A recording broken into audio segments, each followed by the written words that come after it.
Welcome to the Martin Bailey Photography Podcast.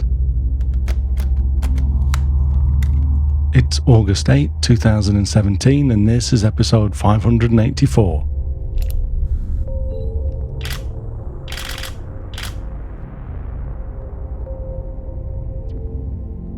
Last week, a friend and fellow traveller on my workshops, Yulana Switica, asked me a question about good techniques for using long telephoto lenses to photograph moving subjects. Although I have talked about much of what I'll cover in other posts over the years, today we're going to bring all of this into one post, and I'll update you with my latest settings, etc. Using a long telephoto lens such as my 100 to 400mm Mark II lens, or even longer telephoto zoom and prime lenses, adds a few new concepts that we're required to keep in mind in order to use them successfully. We can split these broadly into two areas: the need to avoid camera movement during the exposure and the need to focus and track a moving subject. One of the things that people tend to overlook when initially starting to use a long telephoto lens, or even the long end of a zoom such as my 24 to 105mm, is that as you zoom in and frame a subject with a narrower field of view, you increase the risk of moving the camera and lens, of course, during the exposure. Although shorter lenses are generally lighter, it isn't just that long lenses can be heavier and more difficult to handhold that causes this problem. To cause an image to appear blurred, we basically have to move the camera far enough for the details in the scene to move into the adjacent pixel on our sensor. With a telephoto lens, the field of view is much narrower, so even the same amount of movement from our hands effectively moves the image more than when using a wide-angle lens. Just as the images we create with telephoto lenses are magnified, our movement is also amplified. This is also why you'll hear people complaining about the sharpness of telephoto lenses more than wide-angle lenses. Although wide zoom range lenses can have lower image quality, it's sometimes just a case of it being much easier to snaffle your shot with a long lens, and people often just don't realize that. If you consider that the problem is details captured moving over to the adjacent pixels during the exposure, one way to overcome this is to make the exposure faster. If the exposure finishes before the details we're photographing move to the next pixel or further, the image will be sharp. There is a simple rule of thumb to use that helps to avoid this problem. Basically, you use the focal length that you'll shoot at as the denominator in the shutter speed fraction. So if you are shooting at 400mm without considering any other factors such as subject movement, you will need a shutter speed of a 400th of a second to avoid camera shake. If you are shooting at 100mm, a shutter speed of 100th of a second or faster is advisable. This is also the case for wider focal lengths, such as 24mm. It depends on how steady your posture and hand-holding techniques are, but with good technique, you are probably able to handhold at 24mm with a shutter speed of a 25th of a second. Of course, it's possible, if not likely, that if there is anything moving in your scene, as you slow down your shutter speed, it will probably move during the exposure. Just like camera movement, if any part of the scene moves far enough to traverse multiple pixels in your photograph, it will start to appear blurry. The more pixels traversed, the more blurry that subject will become. So unless our intention is to use the subject movement artistically, we need to compensate for subject movement by increasing our shutter speed. And how much will depend on how fast and the direction in which the subject is moving, and also to a degree how close they are to the camera. If I'm photographing a street with people walking around, I'll probably try to set at least a 125th of a second shutter speed if I wanted to freeze that motion. For someone running, I'd use at least a 500th of a second or faster if I need a really sharp photo. For a bird in flight, I try to get at least a 800th of a second, though generally I'm looking at between 1,000th and 2,000th of a second. These are just general guidelines, of course. I've photographed birds in flight much slower, and if you are photographing a hummingbird, even an 8,000th of a second shutter speed may not freeze the movement in its wings. Also, a subject moving towards you won't require as fast a shutter speed as one moving across the frame. Let's keep in mind too that although a very useful feature, image stabilization or vibration reduction in our lenses is only effective for slow moving or stationary subjects. For a moving subject, we still need to use these shutter speed guidelines to freeze that movement of the subject, if indeed that's our goal. I say that I try to get these shutter speeds because there is often a trade-off. As we'll talk about shortly, for larger birds or multiple subjects that require a deeper depth of field, we often have to use a small aperture. And as we make the aperture smaller, less light enters the camera, so we need to use higher ISO settings and or longer shutter speeds to maintain a good exposure. On an overcast day, for example, if necessary, you can get away with slower shutter speeds for large birds like swans and cranes and large eagles in flight. For this photograph of two whooper swans at dawn, when it was overcast and still pretty dark, I had to increase my ISO to 2500 to get a shutter speed of a 500th of a second at f10. My focal length was only 114 millimeters, so f10 was enough to get both birds sharp in this instance. And because they're large birds, a 500th of a second will get me sharp wings until they're really flapping quickly.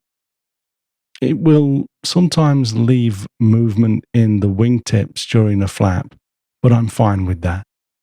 So I've mentioned the depth of field in our images, and this is something that we must keep in mind, especially when working at longer focal lengths, because the depth of field in our images gets shallower as we increase the focal length. I often photograph wildlife at between f8 and f14, because even at these small apertures, I often still only have very shallow depth of field in which to place my subject, and the background will often still be nice and blurred how I like it. By the way, if you want to follow along with the images and the diagrams that I'm about to start showing you, then please do go to the blog at mbp.ac/584. Unfortunately, as of August 2017, Apple have still broken their own enhanced podcast format as the images get out of sync and everything.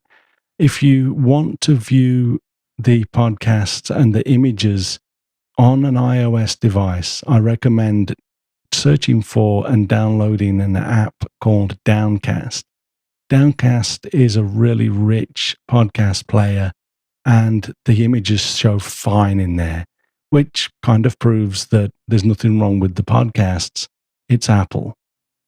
Here, though, I'd like to take a look at a diagram that I created for my Sharpshooter ebook from Craft and Vision, which shows the relationship between focal length and depth of field.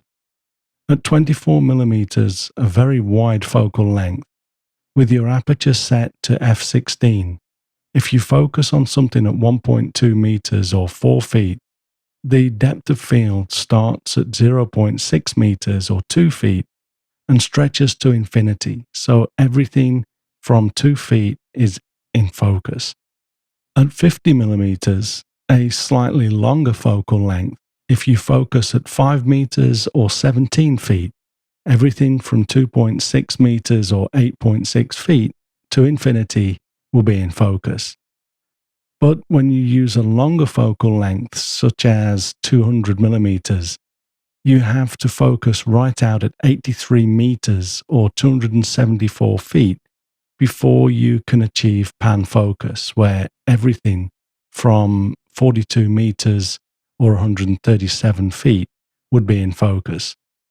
If we expand this explanation to talk about longer focal lengths, such as 400 millimeters, for example, to achieve pan focus, you would need to be focusing the lens at 345 meters or 1,130 feet. And this really is too far to get an impactful photograph of your subject. So, using pan focus or hyperfocal distance won't really come into play with long telephoto lenses. Of course, another aspect of depth of field is that the closer you focus, the shallower the depth of field gets. But we won't go into any more details on this today.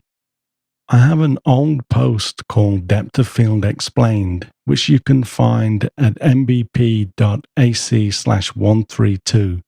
That post is from some 9 years ago, but it does go into this in more detail, so please check that out if you're interested. Also, let's keep in mind that depth of field calculations are based on what's considered acceptable sharpness in an 8 by 10 inch print. If you need to print larger or require everything to be tack sharp, you won't see that for everything inside this theoretical depth of field. We'll talk more about critical focus in a moment. Let's move on now and talk about focusing techniques for moving subjects such as wildlife or sports. I'm a wildlife shooter rather than a sports shooter, but what we'll cover will be equally useful for both. Although we have a larger area of depth of field in our images, as we mentioned earlier, that entire area is not totally sharp.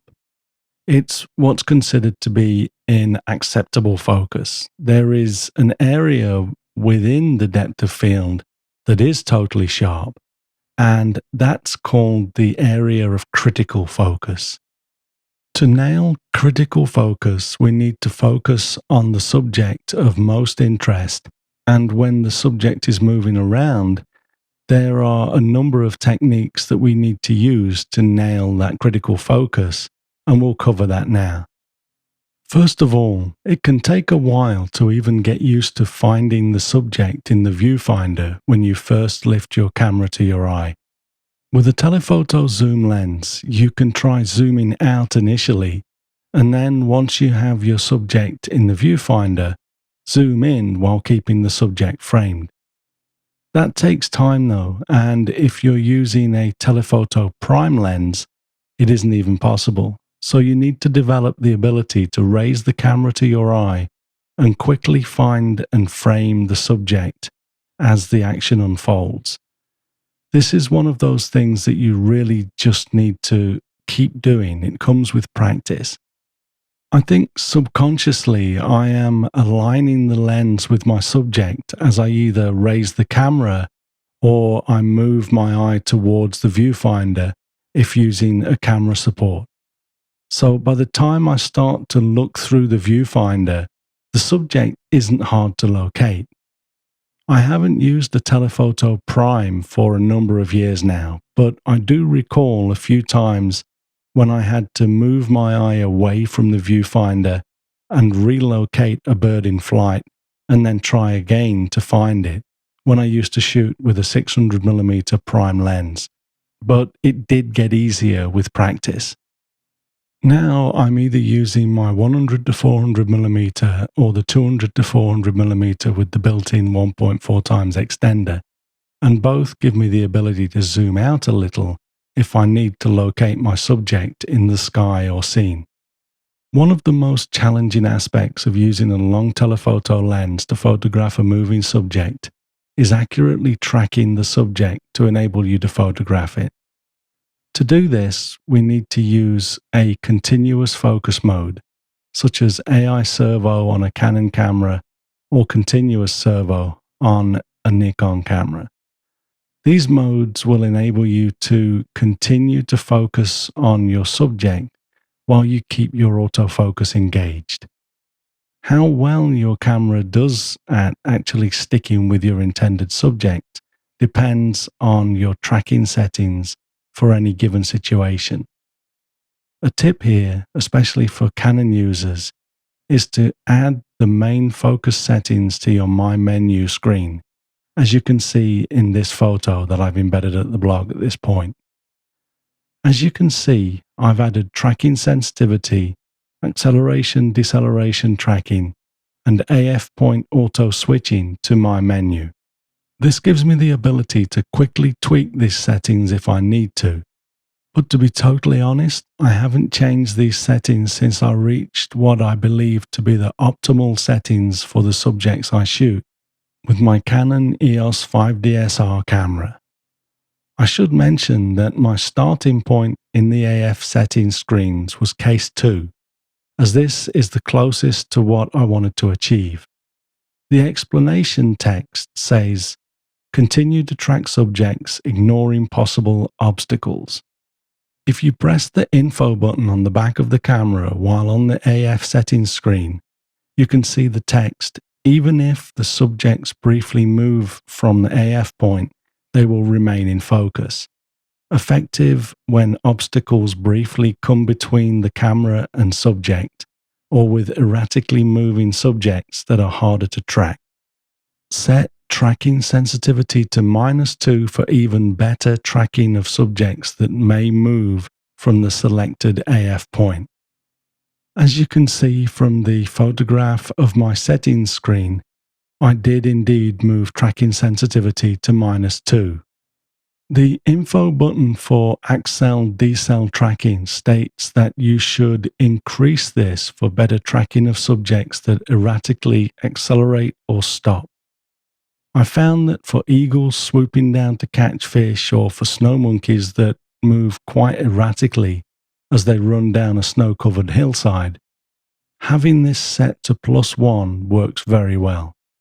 In fact, although it was tweaking these settings while photographing the snow monkeys that brought me to these settings, as I mentioned a moment ago, I pretty much leave these settings as they are for all of my wildlife work.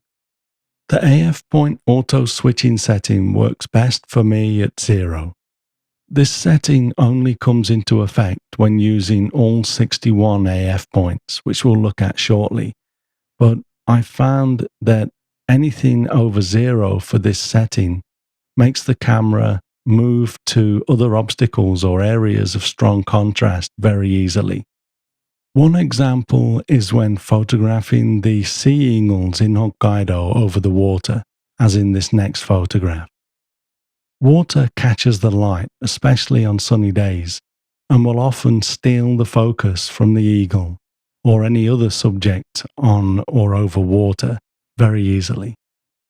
With my current settings, that probably happens less than 3% of the time now, although it used to be a big problem for me before these features were added to our cameras, and I found my optimal settings from amongst these options. Another instance when these settings that I've shared helps is when, for example, I'm photographing on a bird coming in to land or flying amongst other birds. With the auto switching to sensitive, the moment another bird enters the frame and goes over an AF point, the focus will switch to the closer bird. With the sensitivity dialed down a little, as long as I stay with my original subject, other obstacles can move right across the frame over the other AF points, and the camera will usually not jump to it while I continue to focus. There are still times, of course, when the autofocus doesn't work perfectly, though these times get fewer and farther between with each generation of camera. When it does happen, the best thing to do is to stop focusing momentarily, then try to regain focus. If the subject is moving relatively parallel to you, as in they aren't getting any closer or further away, Another option is to simply stop focusing, but you need to remove the focus mechanism from the shutter button to do that. Because of this, I always change my cameras so that the shutter button only engages metering. As you can see from this photo of my custom controls menu, shutter button half press only engages metering start and not autofocus as well, which is the default setting. Once your shutter button no longer engages your autofocus, you need to press the AF on button on the top right of the back of the camera to engage autofocus. This takes some getting used to, and people often forget to focus occasionally after starting to use this back button focus technique. But generally, this is a better way to focus for wildlife and sports photographers because it gives the following benefits. The main benefit is that you can release the shutter without forcing the camera to try to autofocus. This might seem unnecessary until you try it, but sometimes the fact that the shutter button engages the autofocus really gets in the way. For example, if you are photographing a subject that is in a heavily textured environment or with other things moving around in the foreground, being able to snap the focus on the main subject quickly, then release your thumb from the AF on button, enables us to get our shot without the camera losing focus as it tries to lock on something else. There are also times, say when photographing a bird in flight, when you don't necessarily want the bird to be in the middle of the frame where the AF points are. At times like this, we can frame the subject with the focus points over the subject for a moment, press the back AF on button to gain focus, and then release the AF on button again. This makes the back AF on button act almost like a one-shot or single-shot focusing mode, and then enables us to reframe the subject away from the AF points to release the shutter and get our photograph. Of course, if the subject is moving towards us or further away, they might go out of our area of critical sharpness. So you have to be careful or very quick, but having this ability without actually switching to one-shot mode is invaluable and has enabled me to get many shots that would not have been possible otherwise.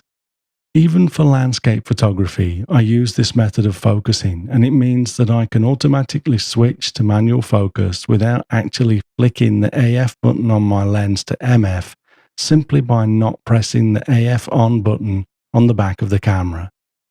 That means I can focus on what I want to focus on in a scene and then frame up my shot. And because the shutter button doesn't make the camera autofocus again, I don't have to worry about where the focus points are because the lens won't try to refocus when I press the shutter button to start my exposure. If your shutter button engages autofocus as soon as you press the shutter button to make your exposure, the lens will start to focus again, and depending on where the focus points you have selected are, it may well focus on the wrong part of the scene. Another important setting when photographing subjects that are moving around is setting up your camera to use multiple AF points in a specific way. Some photographers will recommend moving the focus point or a cluster of focus points around the viewfinder, but in my experience, that method is too clumsy and results in you losing shots as you try to align your focus points with your subject. At the very least, it results in you having your subject in the same part of the frame for too many shots, and I don't like that. To give you the greatest compositional freedom, I recommend turning on all focus points and then set up your camera to gain initial focus with a selected focus point or the center focus point, but then continue to track the subject with all focus points. To turn on all focus points on my Canon 5DSR, after switching to AI servo mode, I press the AF point selection button, which is the button at the top right-hand corner on the back of the camera. Then, while looking through the viewfinder or the top LCD display, I press the M-FN, the multifunction button, next to the main dial behind the shutter button to toggle through the AF modes and switch from the modes represented by SEL and then two brackets to the brackets and then AF mode, which is the 61-point automatic selection AF. I've tried to include these instructions in a photograph on the blog. So again, if this is going over your head, go to the blog at mbp.ac/584 and check out the illustrations. Another important setting here is in the AF4 autofocus settings screen on the 5DSR for the initial AF point AI Servo AF, where I choose Initial AF Point Selected. This tells the camera to gain initial focus with the AF point that I've selected, but then as the subject moves or I recompose, the camera will track the subject around the frame with the rest of the AF points. If you get the settings right, you should see the AF points look like the bottom of the two diagrams that I've put in the blog post with all of the AF points represented and the center one selected. If you see an empty AF frame like the top diagram, check your settings and refer to your manual if necessary. The settings we've walked through just now work very well for me, but we still need to decide what to focus on as we shoot. So here are a few pointers. When photographing a subject with eyes, in general, the eyes will need to be sharp. If you are close enough to focus directly on the eyes, do so. When you are a bit further away, get into the habit of focusing on the head when possible. If the animal is so far away or moving too fast or erratically that you can't focus on the head, then focus on the base of the neck or body. When photographing a bird in flight, from the side, the body will often be about the same distance from the camera as the head. So focusing on the body will be fine then too. For photographs like the one that I've embedded here of an eagle catching a fish, I will wait until the eagle swoops down and then try to lock focus on the body. Note that the wings have completely covered the body at the time of this frame, but the settings that I've selected prevent the camera from moving focus to the wings as they move. When focusing on two birds in flight, you'd generally try to get the bird that is closer to the camera critically focused, and then try to use a small enough aperture to get the second bird in focus as well, as I did in my earlier Hooper Swans example. If, however, the second bird is slightly out of focus, it might not be too much of an issue if the closer bird is sharp. There are always exceptions to any guideline though, so if, for example, the bird that is further away is doing something of interest, then try to focus on that instead. In a sports photograph with a field full of soccer players, for example, you'll generally want the critical focus to be on the player that is creating the action, such as kicking the ball or saving a goal, rather than the other players. Another important factor in focusing that sometimes isn't obvious is that as good as the autofocus systems on our cameras are getting, they still require a bit of texture to achieve focus. If you're focusing on a subject with very little texture, the autofocus will often start searching, and you may find that you have to move the camera until the focus point or points are over the edge of the subject or some area with more texture. The autofocus systems available today still need something to get their teeth into. I love the flexibility of the 100 to 400mm lens, as I can handhold this lens successfully, which gives me more flexibility for fast-paced wildlife shooting. When using longer, heavier super telephoto lenses though, such as my 200 to 400mm lens with the built-in 1.4 times extender, or any of the super telephoto prime lenses available, you really need to use a gimbal-style tripod head. A gimbal gives you the ability to move the camera around effortlessly and smoothly because the weight is perfectly balanced. In this next photo, you can see the Really Right Stuff PG-02 Pano gimbal head. This is what I've been using for the last 3 or 4 years, and I absolutely love it. The resistance provided as you pan around is just right for smooth tracking and panning with your subjects. Also, it breaks down into smaller components, so it packs really well for traveling. Next is a photo of my Really Right Stuff PG-02 Pano gimbal with my 200 to 400mm lens mounted on it.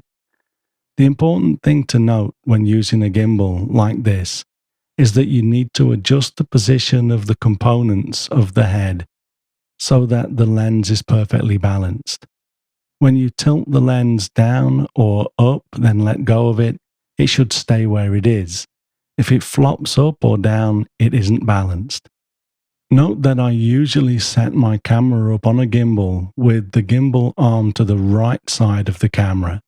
This enables me to reach out and manually adjust focus or adjust the settings of the lens without the gimbal arm getting in the way. One other bit of advice is to try to avoid using a gimbal head for lenses like the 100 to 400mm lens, as you will generally get better results with the smaller lenses like this by shooting handheld. Of course, if you find the 100 to 400mm too heavy to handhold for long periods of time, a gimbal will help, but you'll lose some of the freedom to move around, etc. I shouldn't really close today without mentioning monopods. I do own a monopod, but to be totally honest, I rarely use it. I'm not going to say that they're not worth using, but for the kind of work I do, they don't seem to help. I prefer to either handhold or go for the full gimbal head. Because of this, I'm not going to offer any advice about monopods. If or when I do start using mine, I'll be sure to give you a full rundown of my experiences. So I hope this has been useful. I've tried to cover everything, but I know I've probably forgotten something.